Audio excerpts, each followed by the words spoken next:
How we doing, everybody? Hey, it's you see this shit going on in Kenosha, Wisconsin.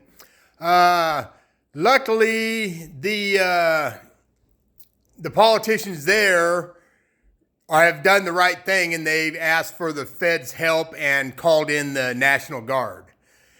That just goes to show everybody that if you wanted to quell this rioting and looting and burning of businesses and everything, if you really wanted to, you being the politicians, you could.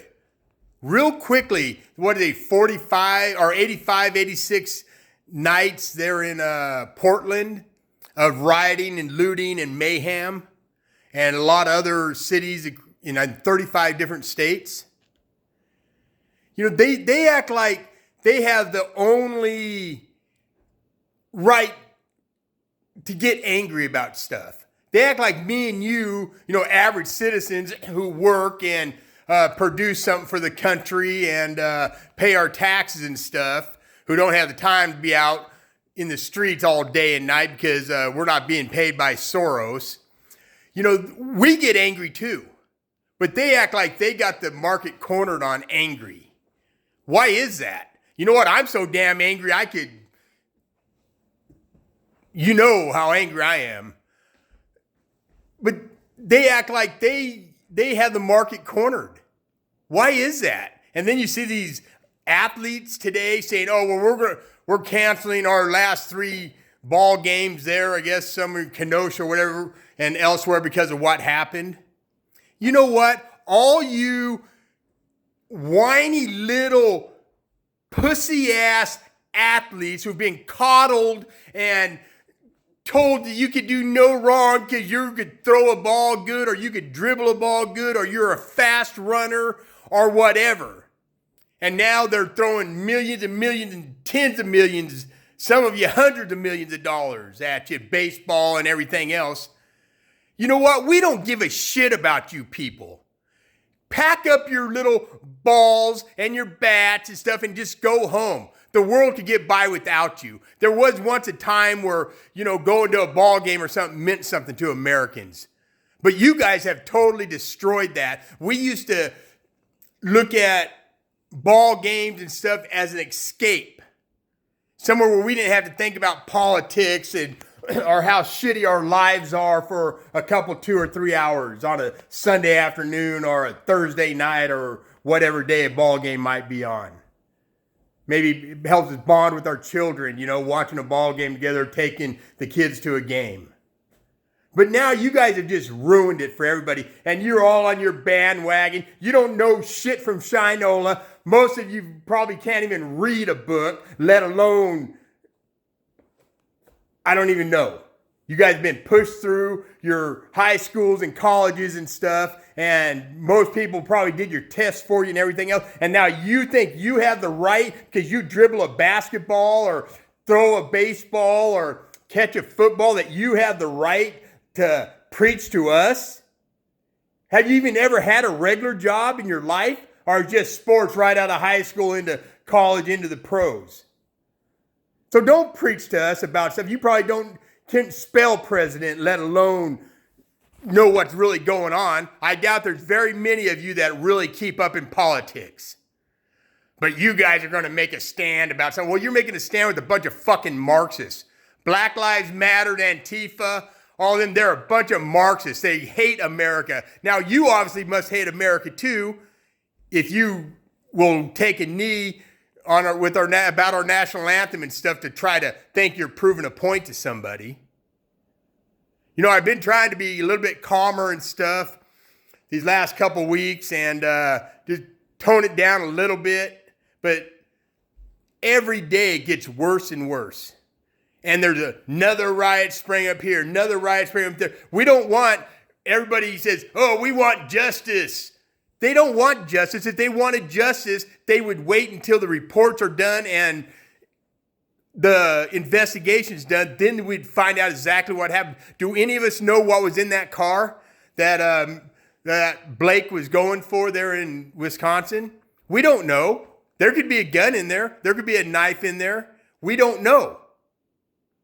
So let's wait till the report comes out. And if they did him dirty, they will pay for it. They'll go to trial. They'll be held accountable. But what if they had a damn good reason for what they did? What if they thought their lives were in danger, or the people around them were in danger, or the kids' lives in the car was in danger? Does not anybody see that? My hat's off to his mother. I mean, on one hand, I feel absolutely horrible for the mom, and the father, their son, who they love, got shot by the cops. Got shot by anybody. It's horrible. I get it. But I also respect the heck out of the mother for saying, hey, this ain't doing no good. Why are we rioting, burning and looting and now killing more people? Why? Because this is all about politics. That's why. This is what the Soroses, the Clintons, the Pelosi's, the Schumers, and all the media, 99.9% of the media is all involved in this too. And it's a damn shame. Then you could add in the celebrities on top of that. But us as a nation and as the world, if we don't stop holding these people up like they're somebody, all this, pulp culture stuff that, people will vote for somebody or do whatever just because they heard some dumb broad who might be a singer or some idiot who could throw a football or something because they think, oh, he's great on the football field. Well, he's voting for this person. I'm going to too. Does that make any sense? We hold these people up that they do nothing to hold up the great American values in life. Hardly any of them. There are a few exceptions to the rule. But hardly any of them. They're me. Money, money, money, money. Because that's the culture of things. But when we as a society follow them and hang on every word they have to say, that says a lot about us. It says we're a bunch of sheep. Because we're following people for no other reason other than we like the way they play ball or they act on TV or whatever the case may be. I'm not going to drone on any longer tonight, but I also wanted to mention the last week on, I think 2 videos back, I mentioned about a family there in Ohio that, or Tennessee, that really needs some help. And I'm going to put out their GoFundMe information again. And if we could find it in our hearts or our checkbooks and it's possible, please let's help these people out. There's so many people on these social media, millions and millions now. Even if we got somebody to, throw in 50 cents to help a cause like this, we could do a lot of good, people. And without giving $100 or $500 or $1,000 to somebody, I see people on social media where they're giving money to women to make their lips bigger or get more plastic surgery or make their boobs bigger or whatever. And people are falling all over themselves to help these clowns is what they look like to me because they destroyed their face and bodies. But, that there are people throwing money left and right at these people.